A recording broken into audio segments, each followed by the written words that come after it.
June 6, 1944. D-Day. The largest amphibious invasion in history. But what if it failed? What if the Nazis had won the Battle of Normandy and thrown the Allies back into the sea? This isn't just alternate history. This is a nightmare scenario that almost happened. Let me show you how close we came. The razor's edge. In our timeline, D-Day succeeded by the thinnest of margins. Weather delays, intelligence deceptions, and sheer luck played massive roles. But Hitler had advantages we often forget. Erwin Rommel, the Desert Fox, was inspecting the Atlantic Wall defenses.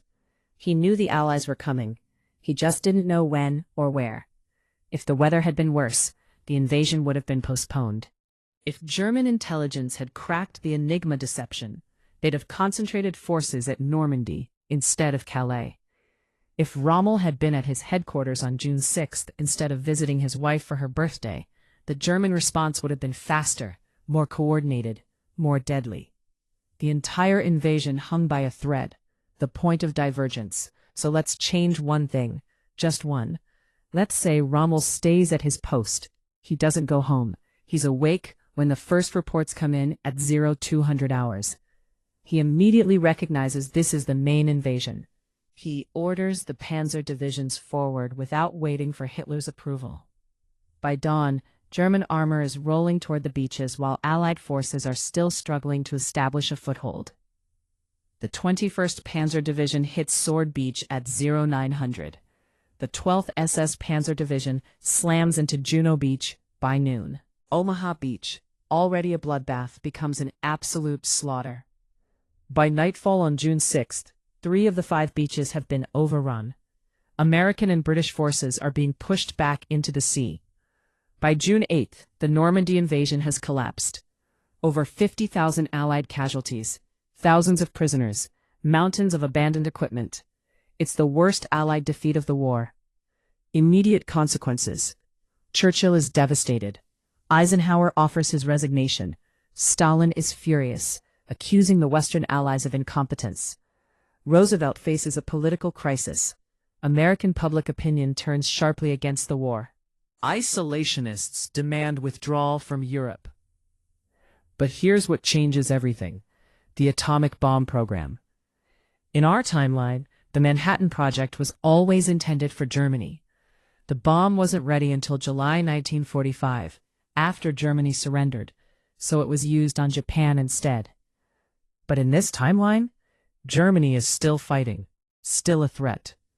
The pressure to finish the bomb intensifies dramatically. Germany's last gasp. Hitler is ecstatic. He calls it a miracle, proof that Providence favors the Reich. But victory in Normandy doesn't mean Germany is winning the war. It means Germany is losing more slowly. The Eastern Front is still collapsing. The Soviets are steamrolling through Poland and Romania. Budapest falls, then Vienna. Germany's industrial capacity is being obliterated by round-the-clock Allied bombing. Oil refineries are destroyed. The Luftwaffe is grounded for lack of fuel. The Wehrmacht is bleeding out, fighting a 3-front war they cannot win. But there's a darker side to this scenario.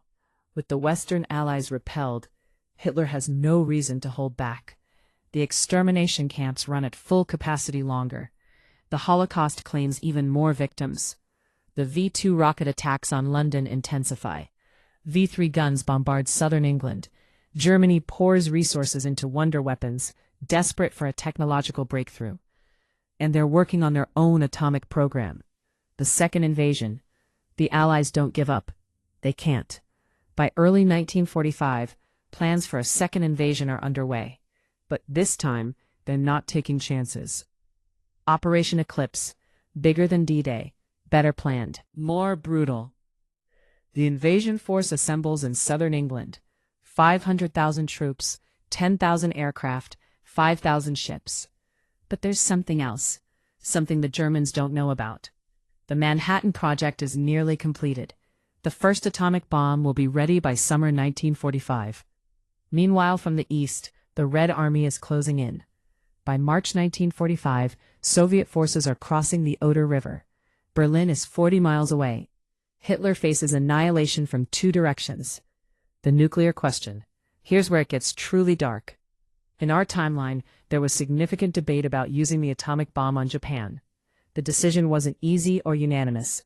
But against Nazi Germany, after years of war crimes and genocide, after they've thrown back one Allied invasion, the moral calculus is different. Truman, who becomes president in April 1945, faces the choice: invade Germany conventionally and lose hundreds of thousands more troops, or use the bomb. The target list is drawn up: Berlin, Hamburg, Munich, the Ruhr industrial region. But there's a complication.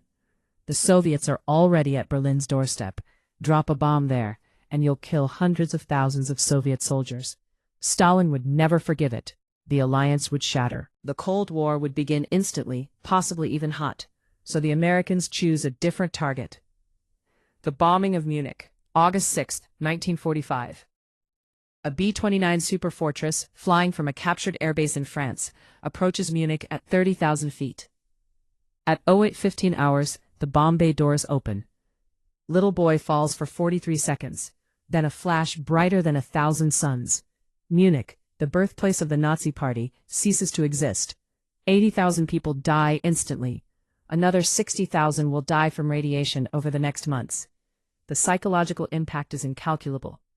The target, Hamburg. But before it can be used, something unexpected happens. The German generals stage a coup. The July plot succeeds. In our timeline, the July 20th plot to kill Hitler failed. Stauffenberg's bomb wounded Hitler but didn't kill him. But in this alternate 1945, with Germany facing nuclear annihilation and Soviet armies at the gates, the military finally acts. On August 8th, SS officers loyal to Himmler execute Hitler in his bunker. Himmler himself is killed hours later by Wehrmacht officers. The new government, led by General Ludwig Beck and former Mayor Karl Friedrich Goerdeler, immediately seeks terms. They offer unconditional surrender to the Western Allies, but they refuse to surrender to the Soviets. This creates a massive diplomatic crisis. The Western Allies want to accept the German surrender and end the war immediately. Every day it continues means more deaths. But Stalin is enraged. The Soviet Union has borne the brunt of the fighting. 27 million Soviet citizens are dead. Soviet armies have fought from Stalingrad to Berlin. And now the Germans want to surrender only to the West? Stalin sees it for what it is, an attempt to preserve German power in the West while abandoning the East to Soviet occupation. He demands full Allied participation in occupying all of Germany, as agreed at Yalta. But the Western Allies are already having second thoughts about Soviet expansion. Churchill has been warning about an Iron Curtain descending across Europe. Now he sees an opportunity to limit Soviet gains. The alliance fractures. The race for Germany, August to October 1945, becomes a race. Soviet armies surge westward, trying to grab as much German territory as possible before a ceasefire takes effect. American and British forces, landing in their second invasion, push eastward from France and the Low Countries. The Germans, caught in the middle, fight a desperate rearguard action against the Soviets while trying to surrender to the West. It's chaos. The Wehrmacht is disintegrating. Millions of German refugees flee westward, trying to escape Soviet occupation. War crimes occur on all sides. Soviet revenge for German atrocities is terrible and swift. German SS units, knowing they'll be executed if captured by the Soviets, fight to the death. Finally, on October 15, 1945, the guns fall silent. Germany is divided along the lines where armies stopped, not by prior agreement. The alternate post-war map looks very different. The Soviets control everything east of the Elbe: Eastern Germany, Poland, Czechoslovakia, Hungary, Romania, Bulgaria, Yugoslavia, Albania. But Western Germany remains independent. A new provisional government in Frankfurt, backed by American occupation forces, begins the process of denazification and reconstruction. France occupies the Rhineland and the Saar. Britain controls the northern coast. America oversees the south. Berlin is entirely in Soviet hands. There's no Berlin airlift in this timeline because there's no divided Berlin. The Iron Curtain falls, but further west than in our timeline. The Cold War begins earlier. The alliance between East and West doesn't survive past 1945.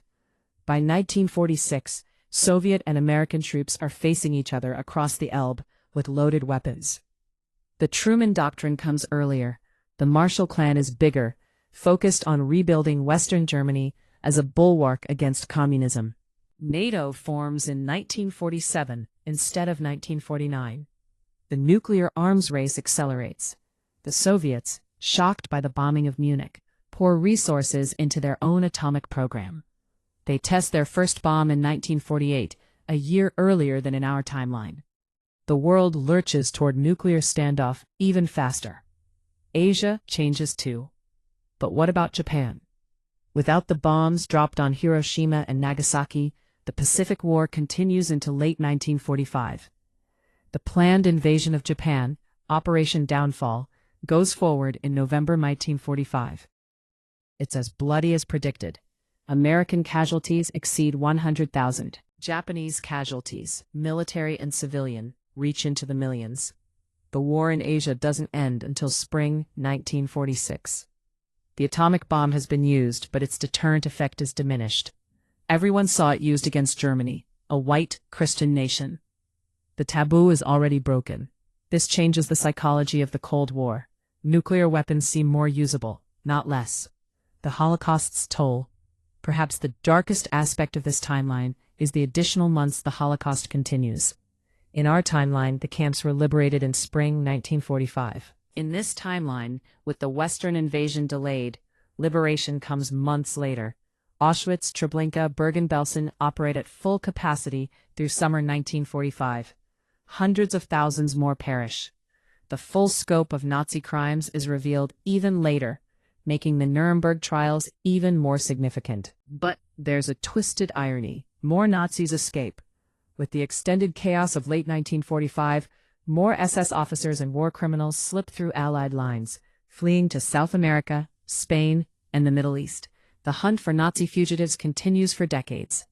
Technological impacts. The V-2 rocket program, given more time, produces even more advanced weapons. After the war, both America and the Soviet Union scramble for German scientists. The space race begins earlier. Sputnik launches in 1955. The moon landing happens in 1966. But the technology is also more militarized. Intercontinental ballistic missiles deploy sooner. The nuclear standoff becomes more dangerous more quickly. The Middle East. Jewish survivors of the Holocaust, their numbers even more depleted, still push for a homeland in Palestine. But the creation of Israel is different in this timeline. The state is proclaimed in 1946, not 1948, with different borders. The resulting Arab-Israeli war is shorter but more intense, with both sides using weapons left over from World War II.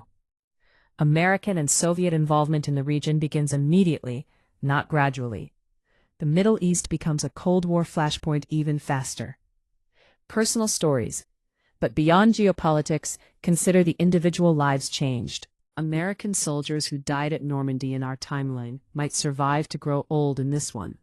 But their sons, called up for the 1946 invasion of Japan, might die instead. German civilians who survived in our timeline's Western occupation might perish in the Soviet occupation of this timeline. Jewish families destroyed in the extended Holocaust would have lived to see Israel's creation in our timeline. Every alternate timeline is built on countless altered destinies. Could it have happened? Here's the uncomfortable truth. It almost did. D-Day succeeded by remarkably narrow margins. If the weather had been worse, if German intelligence had been better, if Rommel had been at his post, if the Panzer reserves had been released earlier, any of these could have turned the tide. Historians estimate the invasion had perhaps a 60 to 70% chance of success. That means a 30 to 40% chance of failure. Those are terrifying odds when the fate of civilization hangs in the balance. The lesson. This alternate history shows us how fragile victory was. How much depended on luck, timing, and individual decisions. It shows us that the world we live in wasn't inevitable. It was won barely by the courage and sacrifice of millions. The veterans of D-Day knew this. They knew how close it came. That's why we remember. That's why we honor them.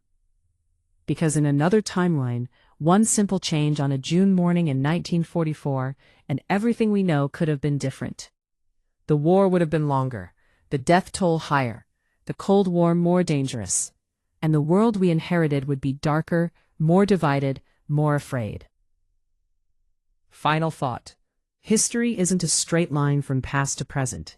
It's a web of possibilities, where tiny changes create massive consequences.